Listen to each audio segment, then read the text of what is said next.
안녕하세요. 오늘도 사연 살롱을 찾아주셔서 감사합니다. 저는 30대 후반, 절망의 순간을 딛고 이제는 행복한 나날들을 즐기며 살고 있는 돌싱입니다. 여러분, 혹시 돈을 잃으면 조금 잃는 것이고 명예를 잃으면 많은 것을 잃는 것인데 건강을 잃으면 전부를 잃는 것이라는 말을 들어보신 적이 있나요? 우리들은 한 치 앞을 내다보지도 못하면서 건강을 소홀히 하는 것 같아요. 저도 그랬죠.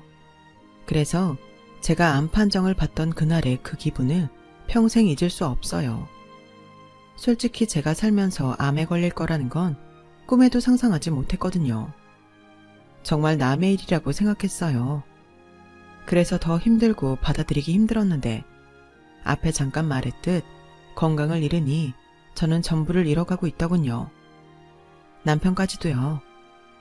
저와 남편은 사내 연애로 회사에서 유명한 커플이었어요. 3년 넘게 요란스럽게 연애하고 결혼까지 꼬리내 결혼 후에도 남의 이목을 종종 끌곤 했었죠.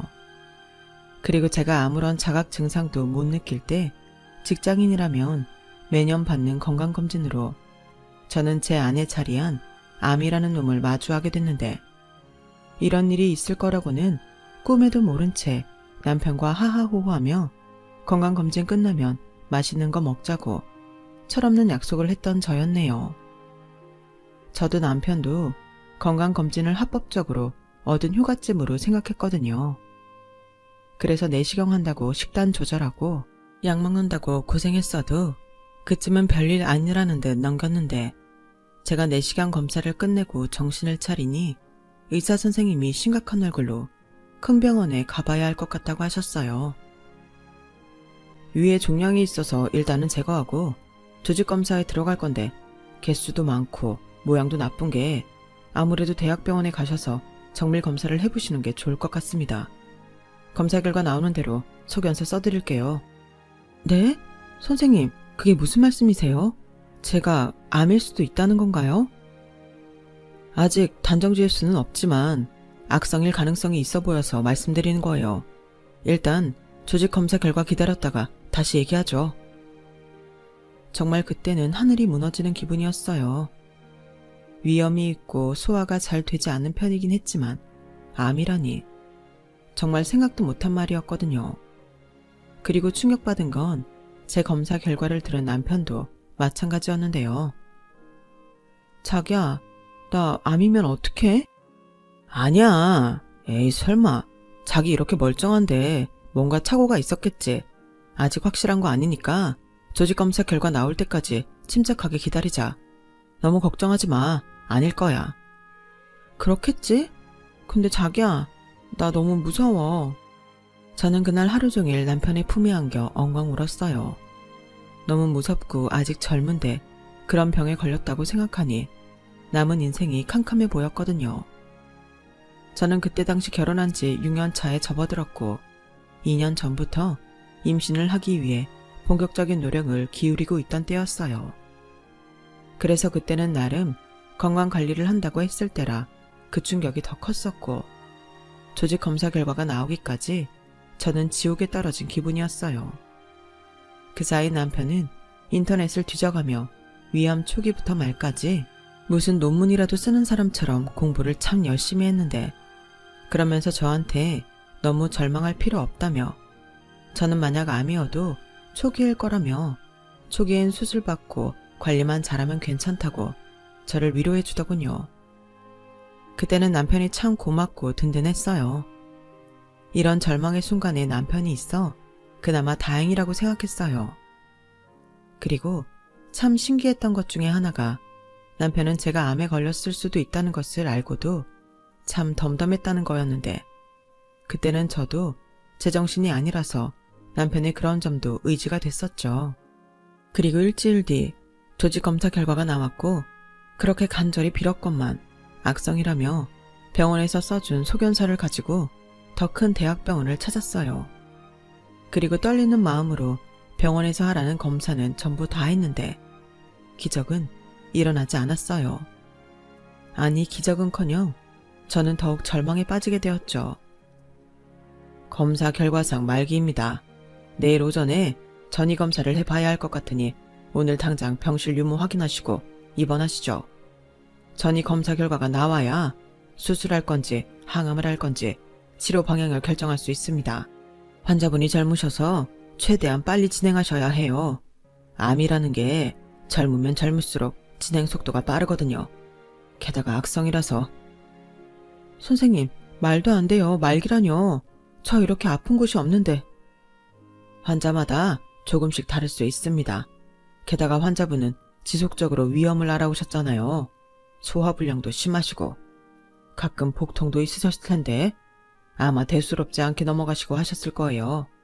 더러 잘 참는 분들이 계시거든요.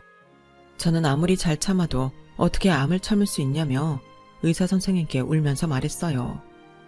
그리고 제 옆에서 함께 검사 결과를 듣던 남편은 연신 착잡한 표정으로 마른 세수를 했는데요.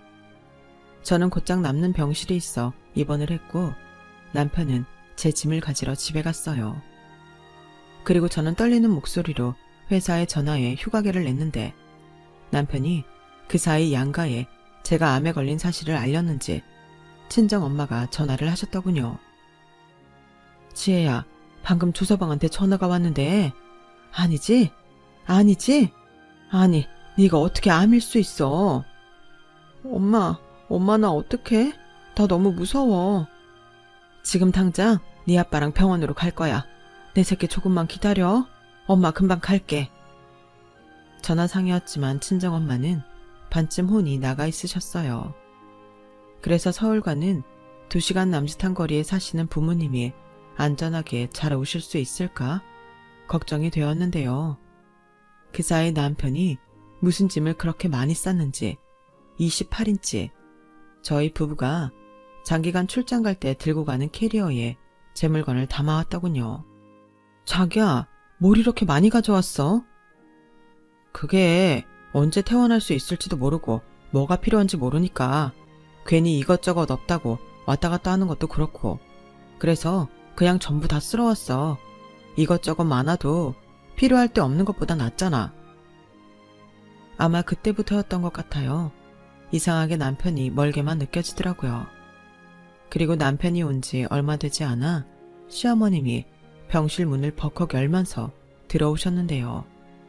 그 첫마디 지금도 또렷하게 기억나네요. 나왔다. 정말 암이 맞는다는 거야? 오셨어요? 네, 맞다네요. 아니, 너는 애가 얼마나 둔하면 몸이 그 지경이 될 때까지 모를 수가 있어. 말기라며. 아, 이를 어쩌면 좋으니 정말. 시어머니는 걱정이나 슬픈 감정은커녕 그렇게 짜증부터 내셨어요. 그리고 저는 무슨 큰 죄를 지었다고 암에 걸린 것도 서러운데 잔뜩 주눅이 들어있었는데요. 명색이 남편이란 놈은 지 엄마가 그런 경우 없는 짓을 해도 말리지 않더군요. 그저 옆에서 걱정스러운 한숨만 쉬었는데 어째 그 순간은 저를 걱정하는 게 아니라 암에 걸린 마누라를 돌봐야 하는 지를 걱정하는 것 같았어요. 그리고 1시간이 더 지나서 금방이라도 무너질 것 같은 친정 부모님이 도착하셨는데요. 저도 그 순간에는 참았던 눈물이 터져서 엉엉 울고 말았네요. 그리고 저희 엄마는 곧이어 저희 남편과 시어머니에게 이렇게 말씀하셨어요. 조서방, 많이 놀랐지? 어째 이런 일이 다 있을 수 있어. 사부인도 많이 놀라셨죠?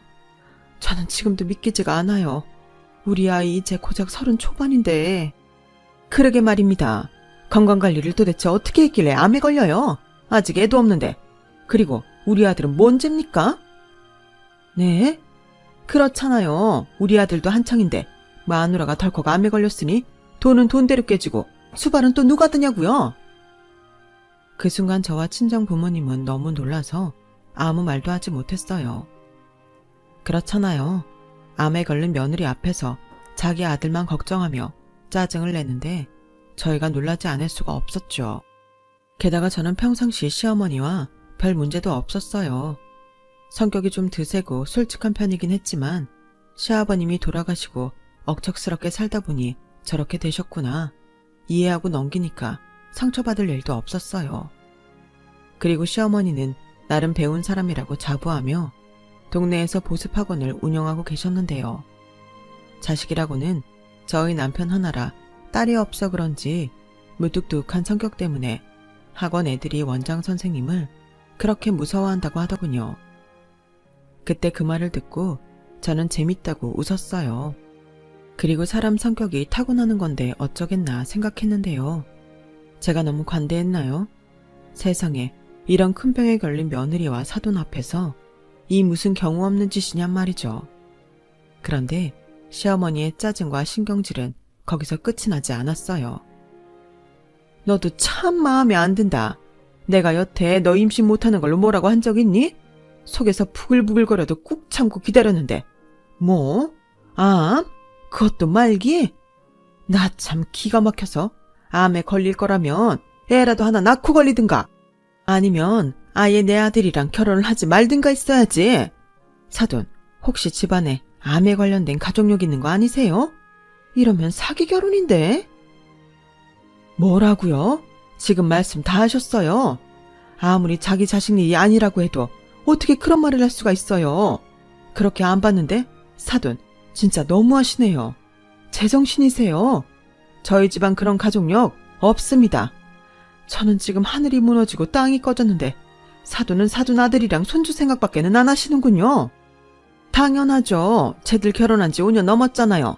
그러면 다른 집은 벌써 둘째까지 낳고도 남을 시간이에요. 그리고 막말로 팔은 안으로 굽는 거잖아요. 당연히 저는 제 아들 걱정이 먼저죠.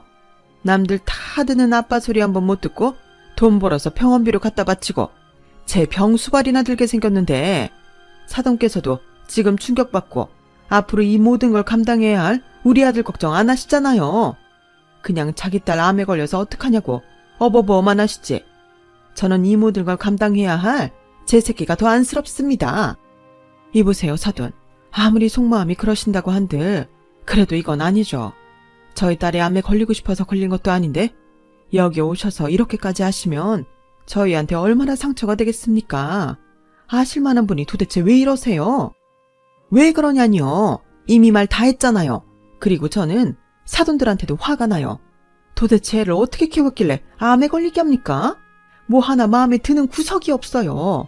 대학도 내 아들보다 후진대 나오고 집안도 뭐 볼 거 없잖아요. 그래도 내 아들이 좋다고 해서 눈 딱 감고 허락했더니 이게 뭡니까? 내가 결혼하고 바로 애 안 갖는다고 했을 때부터 알아봤어요. 그때 애라도 바로 가져서 낳았으면 이럴 때 얼마나 좋습니까? 내 아들 이렇게 젊은데 어떡하실 거예요?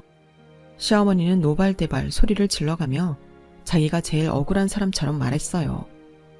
지금 가장 억울한 사람이 누구인데. 그리고 저는 시어머님이 그런 말도 안 되는 억지를 쓸 때 남편 놈을 쳐다봤는데 남편이라는 놈은 여전히 지 엄마를 말릴 생각이 없더군요. 정말 화가 났어요. 저희 부모님을 얼마나 무시하면 저럴 수가 있을까? 저런 놈을 사랑하고 결혼해서 5년 넘게 살아왔다는 게 소름 끼치게 싫었죠. 그리고 당하고만 있는 친정 부모님을 보고 더는 참을 수 없었어요. 그래서 이판사판이라는 생각으로 들이댔죠. 어머니, 지금 이게 뭐 하는 짓이세요? 제가 암에 걸린 게 그렇게 죽을 죄를 지은 건가요? 저야말로 하늘이 무너져요. 아이 못 가진 거요. 어머님이 저희 결혼한다고 인사 갔을 때 그러셨잖아요. 어머님은 손주 욕심 없으니 돈 좀 벌어놓고 가져도 된다고. 그래서 결혼하고 아이는 천천히 갖겠다고 말씀드린 건데 이렇게 나오실 줄은 몰랐어요. 그럼 애당초 결혼하면 언제 죽을 병에 걸릴지 모르니 하루라도 빨리 아이를 가지라고 말씀하시지 그러셨어요. 그랬으면 직장을 때려치워서라도 애부터 가졌을 텐데요. 뭐야? 너 지금 어디 시어머니 앞에서 눈을 동그랗게 뜨고 덤비는 거야? 너 정말 죽을 병 걸린 거 맞냐? 아주 기운이 펄펄 나네. 그럼 너 기운 넘치니까 내 아들 네 수발 들게 하지 마라. 아니지, 애도 없는데 이참에 그냥 이혼해. 시어머니의 이혼하라는 말이 끝나자 병실은 조용해졌어요. 사실 제가 1인실이 없어서 2인실에 있었거든요. 그래서 옆 침대 환자분과 간병인께서도 놀라서 일체 저희 시어머니를 쳐다봤는데 그제야 시어머님은 헛기침을 하시면서 먼 산을 보듯 시선을 옮기셨어요. 하지만 그때 저희 엄마의 분노는 최고치에 달했고 저희 엄마는 팔을 걷어 붙이시고는 시어머니를 병실 문 밖으로 밀쳐버리셨는데요. 그러면서 이렇게 말씀하셨어요. 사부인, 말 다 하셨죠? 그래요. 나도 당신 같은 시어머니가 있는 집구석에 내 딸 더는 두고 싶지 않네요. 당장 나가요. 그리고 다시는 찾아오지 말아요. 이혼하면 남 아닙니까? 이런 집구석인지도 모르고 시집 보낸 내가 죽일 년이네요. 어머, 지금 뭐 하시는 겁니까? 왜 나한테 그래요? 온전하지 못한 하자를 우리 집에 보내셔놓고 척반하정도 유분수지? 지나가는 사람들 붙잡고 물어보세요. 내가 너무한지. 그래요. 어디 한번 물어봅시다. 댁 같은 시어머니가 정상인지 한번 물어보자고요. 친정엄마는 급기야 바닥에 주저앉아서 서럽게 울기 시작하셨어요. 그 모습에 저도 울고 친정아빠도 뒤돌아 훌쩍이고 있는데 남편은 그런 저와 저희 식구들을 보며 한숨을 쉬더군요. 그냥 얼굴에 다 싫다고 적혀있는 것 같았어요. 그때 알았네요. 그 엄마의 그 아들이라는 걸요. 위암 말기라는 걸 몰랐을 때는 그래도 이 정도는 아니었는데 부자가 아주 똑 닮아 있었어요. 그래서 제가 남편한테 그랬죠. 자기야, 어머님 정말 너무하신 거 아니야? 어떻게 여기까지 오셔서 이러실 수가 있어. 자기는 뭐 하는 건데 이 꼴을 다 보고도 왜 가만히 있는데? 설마 자기도 자기 어머니랑 같은 생각인 거니? 왜 나한테 그래? 자기 지금 힘든 거 알겠는데 자기 힘들다고 나까지 이래라 저래라 하지 마. 나도 지금 머릿속이 복잡해 죽겠으니까. 일단은 오늘은 장인 장모님이 계시니까 우리 엄마 모시고 나는 갈게. 내일 검사 오전 중에 하자고 하셨는데 당신 부모님 계시니까 나는 없어도 괜찮지? 나라도 회사에 가야 하잖아. 아니, 어떻게 지금 회사에 간다는 소리를 해? 하나하나 감정적으로 그러지 좀 마. 이런 상황일수록 한 사람이라도 정신 차려야 하는 거야. 일단 진정하고 쉬어. 아버님, 어머님, 저는 이만 가보겠습니다. 엄마도 그만하고 나랑 가. 아들, 우리 아들 불쌍해서 어쩌니? 그러니까 엄마 아들 더 불쌍하게 만들지 말고 나가자고.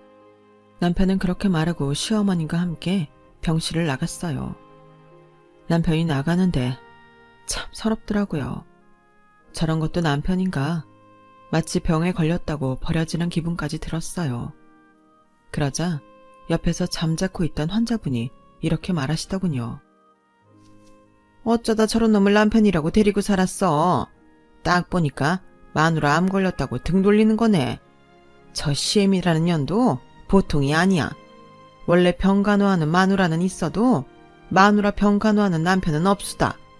마음 독하게 먹어. 사람이 살자고 하면 암이 대수야? 괜찮아.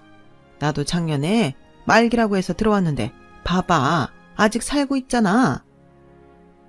저는 옆 침대 아주머니의 말에 아무런 대답도 하지 못하고 엉엉 울었어요. 그러자 저희 엄마가 저를 꼭 끌어안아 주셨고 무슨 일이 있어도 살자고 다짐했는데요. 그렇게 뜬 눈으로 밤을 새운 저는 오전에 전이검사라는 걸 받았어요.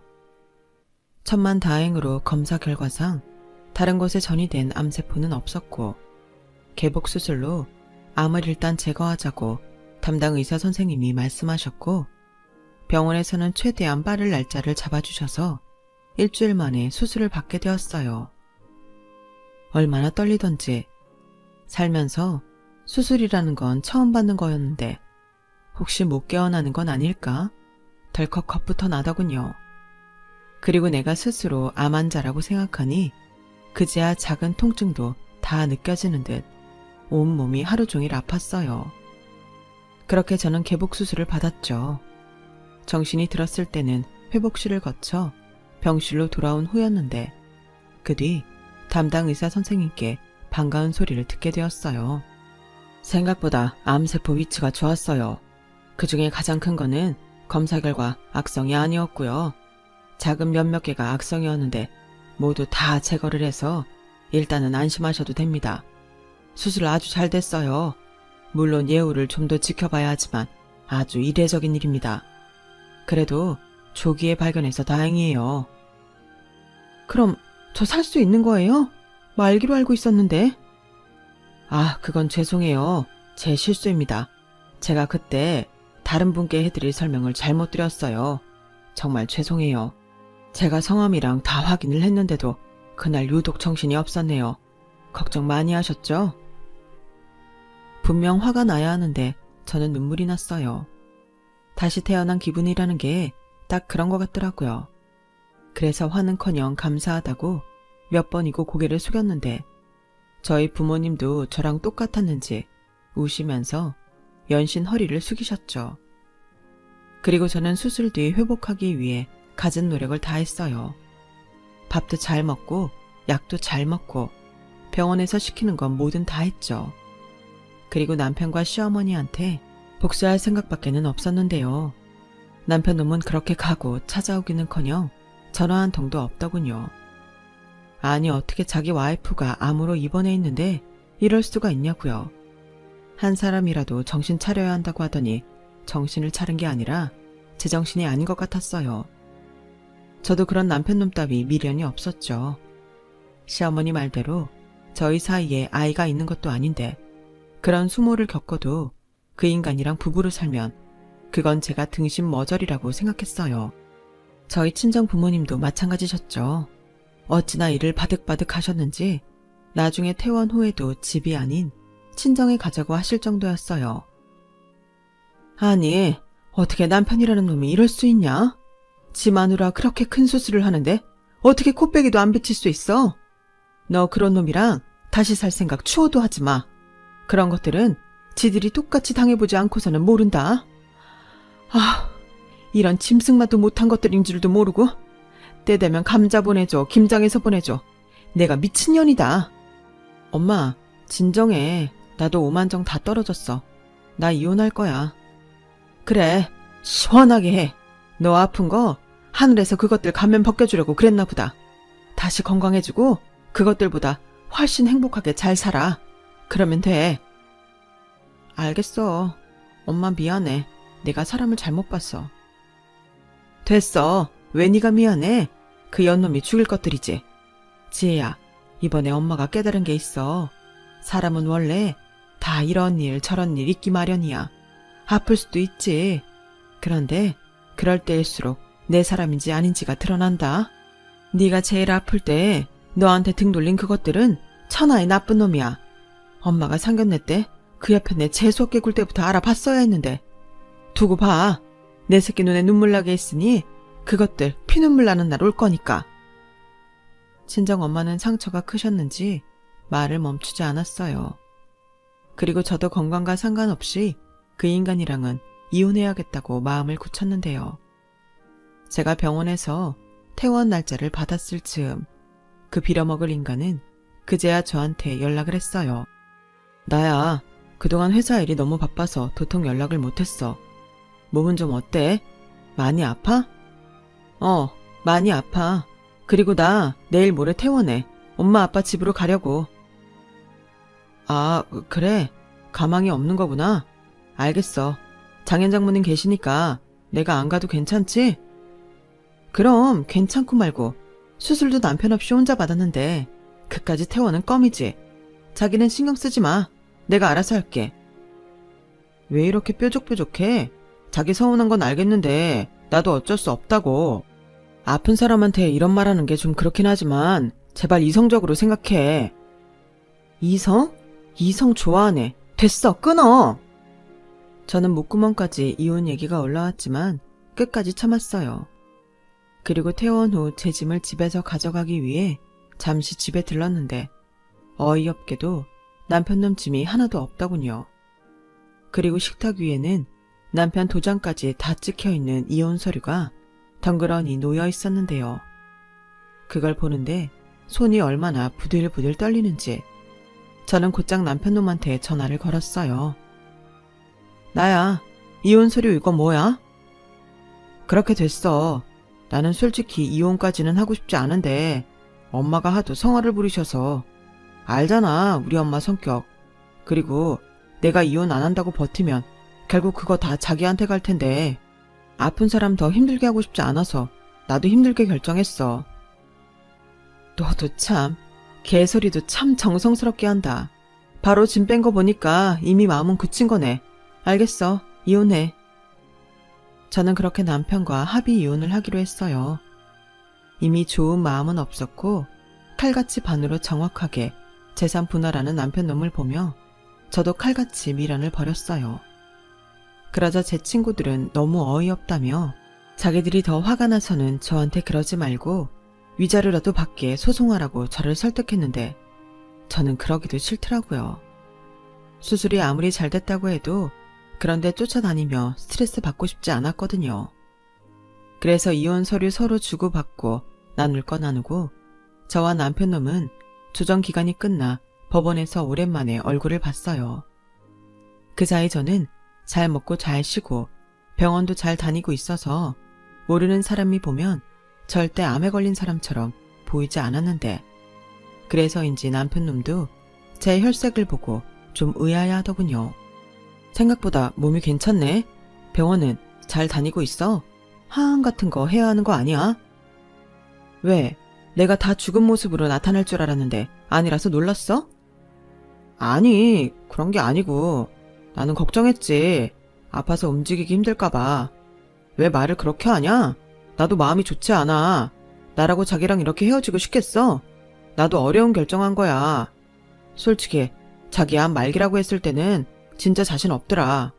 따지고 보면 우리 고작 5년 조금 넘게 살았는데 내가 다 포기하고 헌신하기에는 내 인생이 아깝잖아. 그건 자기도 원하지 않았을 거 아니야. 원하지 않아? 나한테 언제 물어는 봤어? 그렇게 예쁘게 포장하면 그 더러운 속 내가 감춰지니? 너는 아무리 포장해도 그 알맹이는 마누라 암에 걸려서 너 고생할까봐 이혼하자고 하는 파렴치한 놈이야. 너나 니네 엄마나 똑같아. 그리고 이제서야는 말이지만 나 말기 아니었어. 일부 오진도 있었고 전이 든 것도 없었거든. 그리고 지금은 암세포 다 제거했고 항암 안 해도 된대. 뭐? 오진? 말기가 아니라고? 그래. 물론 오진이라고 해도 암은 맞지. 완치 판정 받을 때까지 조심하고 잘 관리해야 하는 것도 맞고. 근데 봐서 알겠지만 다 말짱해. 내일부터 다시 회사도 나갈 거고 너보다 훨씬 잘 살 거야. 아니, 자기야, 그걸 왜 지금 말해? 진작에 나한테 말을 했어야지. 내가 남편인데. 남편? 남편 같은 소리 하네. 내가 남편이 있었니? 병실에는 한 번도 오지 않고 수술할 때도 코빼기 한 번 비치지 않았는데. 뭐? 진작에 말을 했어야 하지 않냐고? 그렇잖아. 난 심각한 상황인 줄 알고 너랑 헤어지려고 한 건데 이러면 얘기가 달라지잖아. 진작 말했으면 내가 이혼하자고 했겠냐고? 아이씨, 우리 이혼 취소하자. 지금이라도 없던 일로 하면 돼. 싫어. 나는 이제 너 같은 거랑은 같이 다시 살고 싶지 않아. 내가 왜 이 얘기를 지금 하는데 네가 이렇게 이혼 번복할까봐 말 안 한 거야. 잘 가. 가서 잘 먹고 잘 살아. 이 천하의 나쁜 새끼야. 저는 그때 속에 담고 있던 고구마들을 한 방에 터뜨렸어요. 어찌나 속이 시원하든지. 그놈이 화가 나서 얼굴이 시뻘개지는데 너무 고소하더군요. 그런데 그놈이 그때 저한테 뭐라고 했는 줄 아세요? 저더러 일부러 자기를 속였다며 저를 이혼하고 싶어서 거짓말한 사기꾼이라고 하더군요. 황당했죠. 아니, 어이가 없었어요. 그래서 더는 상대하고 싶지 않아서 등 돌리고 그 자리를 떠났는데요. 어차피 이혼이 성립한 이상 저런 놈과 나는 남이잖아요. 그게 얼마나 홀가분하고 좋은지. 조금 오바해서 하늘을 날 것만 같은 기분이었어요. 그리고 기다리던 회사 복직날 얼마나 설레었는지 몰라요. 마치 다시 입사를 한 기분까지 들었는데 먼저도 언급했지만 남편이었던 그놈과 저는 같은 회사에 다니고 있어서 더 기대가 됐어요. 저는 이혼한 사실을 숨길 생각이 없었거든요. 그리고 최대한 있는 그대로 왜 우리가 이혼하게 됐는지 상세하게 말하고 다닐 생각이었는데 그렇잖아요. 제 입장에서는 숨길 이유가 전혀 없었으니까요. 그런데 남편놈한테 제가 멀쩡하다는 것과 회사에 복직한다는 말을 들었는지 시어머니라는 여자가 전화를 해왔고 저는 올 것이 온 것 같아 아무렇지 않게 전화를 받았어요. 나다. 대충 얘기는 들었어. 이유가 어쨌든 네가 심각한 정도가 아니라니 그건 천만 다행이다. 네, 고맙습니다. 근데 용건만 간단히 해주세요. 제가 지금 바빠서요. 그래, 돌려서 말하지 않으마. 너 회사 사람들이 왜 이혼했냐고 물으면 엉뚱한 소리 하지 말고 그냥 성격 차이라고 해. 성격 차이요? 어머니, 저희가 무슨 연예인이에요? 싫어요. 제가 왜 그래야 하는데요? 아니, 그걸 다 얘기해봤자 서로 구설수에 오르기만 할 텐데 뭘 하러 그래? 내가 위자료 좀 챙겨줄 테니까 내가 시키는 대로 해라. 됐어요. 그깟 돈 안 받아요. 그리고 저 이미 벌써 가까운 사람들한테는 다 말했어요. 아줌마 아들이 저 암 걸렸다고 냉크 미혼 서류 남겨놓고 도망간 거. 뭐야? 야, 너 지금 내 아들 앞길 막으려고 환장했어? 네, 저만 당할 순 없잖아요. 그럼 너무 불공평하죠. 그리고 걱정하실까봐 말씀드리는데 저는 거짓말을 하나도 보태지 않았어요. 있는 사실 그대로만 전했어요. 그러자 사람들이 뭐 그런 인간 같지도 않은 엄마랑 아들이 있냐고 흥분하더라고요. 야! 어따 대고 야해요. 오늘부로 전화 차단할 거니까 다시는 저한테 연락하지 마세요. 저희 이제 연락할 사이 아니잖아요. 그럼 끊을게요. 저는 전화를 끊고 속이 시원해서 하마터면 소리를 지를 뻔했어요. 그리고 회사서 가끔 마주치는 남편놈도 쌩까고 저는 제 일만 하며 건강관리에만 집중했는데요. 결혼 전에는 그렇게 운동하는 게 싫었는데 운동이 정말 좋은 거더라고요. 그렇게 취미를 하나 둘 늘리며 회사 일에도 집중하니 어느새 타회사로 이직한 선배에게서 좋은 조건으로 이직해볼 생각이 없냐는 제의를 받게 됐어요. 제가 진행했던 프로젝트를 보고 저를 스카우트하고 싶어 한다면서요. 저는 망설이지 않았어요. 더 좋은 대우와 많은 연봉을 준다는데 망설일 이유가 없잖아요. 그리고 솔직히 유령 취급하며 외면하고 있지만 회사에서 남편놈 마주치는 일도 유쾌하지 않았고 이러니 저러니 해도 좋은 기회인 것 같아 저는 이직을 하게 됐어요.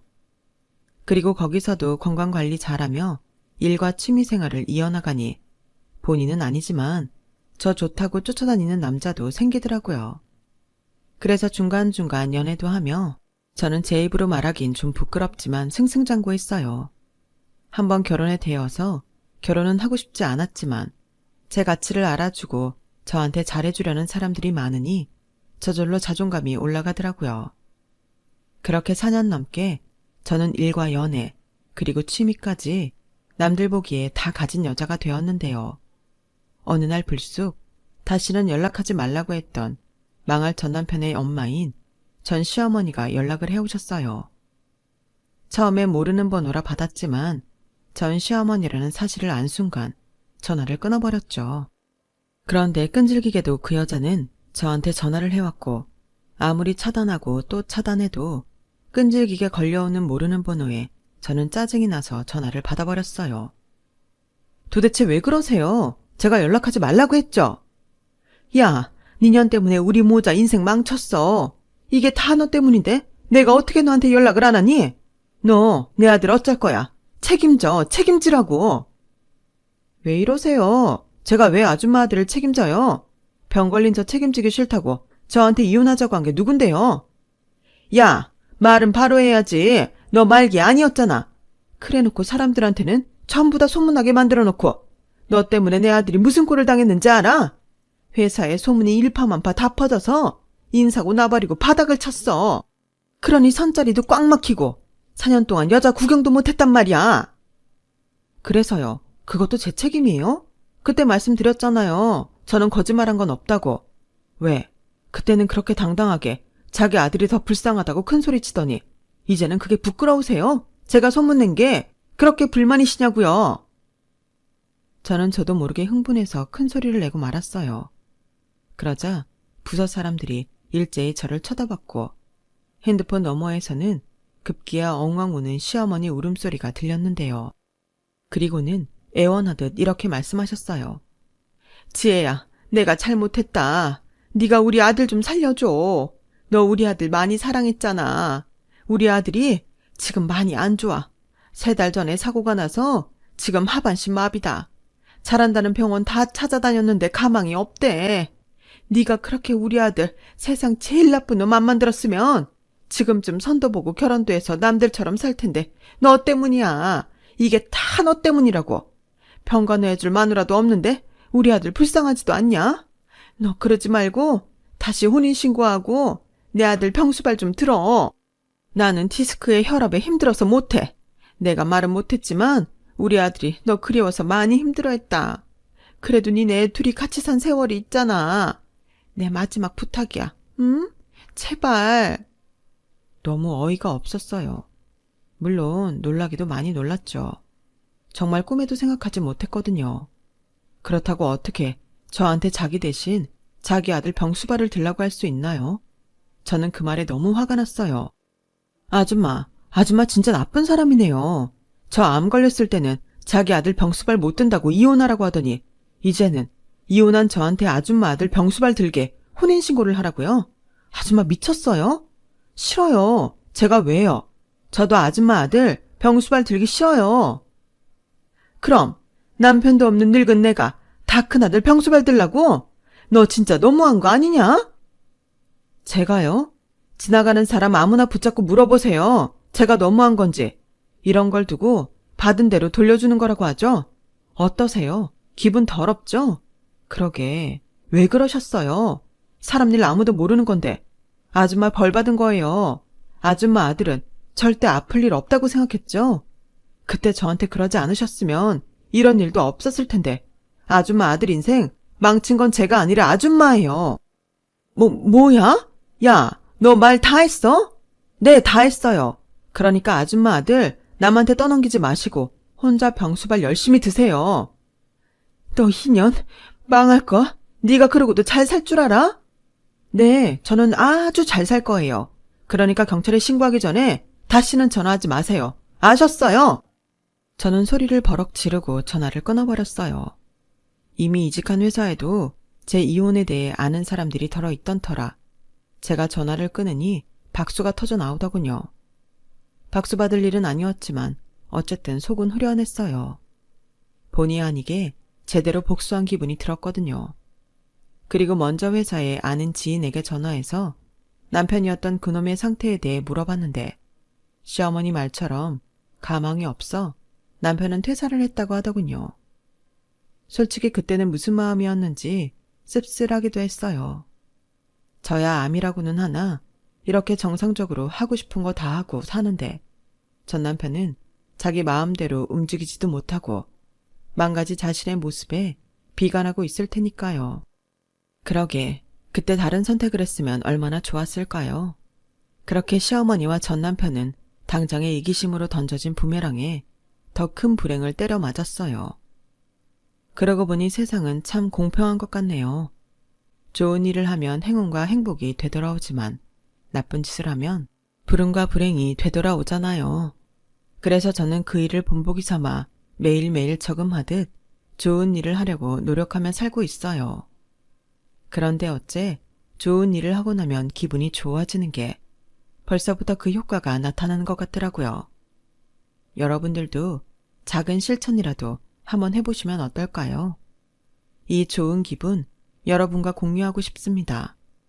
이렇듯 이왕 되돌려 받을 거라면 불행이 아닌 행복으로 받는 저와 여러분이었으면 해요. 저는 현재 완치 판정을 앞두고 있습니다. 얼마나 기다렸던 날이었는지 몰라요. 물론 완치 판정을 받아도 지금의 생활을 유지하며 늘 감사한 마음으로 살아가야겠죠. 부디 제가 그렇게 살 수 있도록 소망하던 완치 판정을 훈장처럼 받길 소원합니다. 아파 보니 건강이라는 게 정말 소중한 거더라고요. 건강을 잃으면 전부를 잃는 것이라는 말은 100% 맞는 말인 것 같아요. 건강 하나만 잘 지켜도 다시 일어날 수 있는 기회가 생기는 거잖아요. 그러니까 우리 너무 건강을 소홀히 하지 말고 우리 몸도 아껴주면서 하루하루 행복하게 살아요. 최대한 많이 웃고 좋은 사람들과 좋은 추억 많이 만들기 바라면서 제 이야기를 마치도록 하겠습니다. 지금까지 제 이야기 읽어주시고 들어주셔서 대단히 고맙습니다. 오늘 하루도 건강하시고 행복하세요. 여러분, 사연 댓글에 응원과 현명한 조언 부탁드려요. 좋아요와 구독은 저에게 큰 힘이 됩니다. 오늘도 좋은 일 가득하세요.